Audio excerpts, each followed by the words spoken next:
Hello guys, back to my channel Chiranjit Puja ভালো আছে কেন বসে তোমরা স্বাগত জানাই। তো আবার একটা স্পিনে চলে তোমাদের আজকে মামার জলপাইয়ের চাটনিটা চলো তোমরা দেখতে থাকো। সমজিৎ ভুট্টা খাচ্ছে, তেরম করে খাচ্ছে। ওই যে ভুট্টা মা খাচ্ছে, ভুট্টা পুড়িয়েছে। দেখাও দেখাও ভুট্টাটা দেখাও, কেটে ফেলেছি। সমজিৎ আর সমজিৎ ঠামা খাচ্ছে না আমি জলপাইগুলো সব ছাড়িয়ে নিচ্ছি। অর্ধেকটা ছাড়ানো হয়ে গেছে, আর 6টা আছে ছাড়াতে, তো ছাড়িয়ে নিচ্ছি। এবার রেখে দাও। সুমজিৎ বলছে কি দুলাও, এটা দুলাও দুলাও দুলাও, তুমি দুলাও। এই আমাদের উনুনটা ধরে গেছে, কড়াটা বসিয়ে দিয়েছি। আমি জল দিয়ে দিচ্ছি। তো আমি জলপাইগুলো সিদ্ধ করে নিচ্ছি।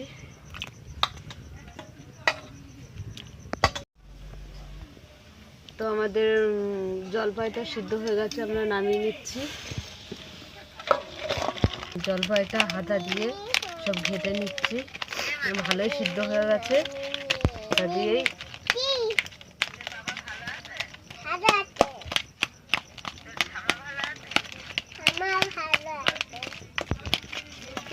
হাতা দিয়ে ঘেটে নিয়েছি, সব ঘাটা হয়ে গেছে, গলে গেছে ভালোই। এবারে জল দিয়ে দেবো,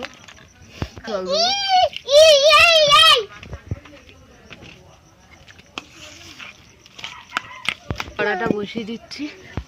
কড়াতে তেল দিয়ে দিলাম আমি 2টো লঙ্কা নিয়ে ছিঁড়ে দিলাম, 5 ফোড়ন দিয়ে দিলাম। আমি জলপাইটা দিয়ে দিলাম।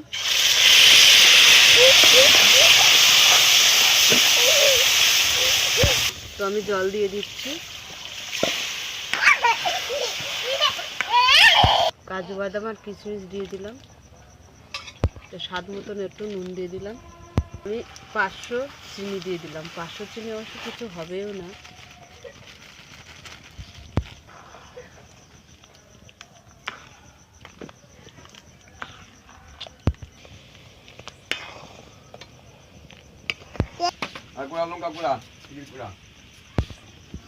দেখো আমরা হলুদ দেবো না, জলপাইয়ের চাটনিতে সাদাই রাখবো। অল্প একটু জলপাই হলে অনেক চাটনি হয়ে যায়।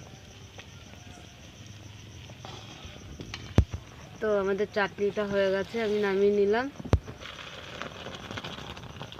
তো আমি একটু পাতলাই নামিয়েছি, কিন্তু বসে যাবে। তো আমাদের জলপাইয়ের চাটনি হয়ে গেছে। তা তোমাদের কেমন লাগলো বলো, ভালো লাগলে লাইক করে দেবে, শেয়ার করে দেবে, সাবস্ক্রাইব করে দেবে, আমাদের পাশে থাকবে। টাটা।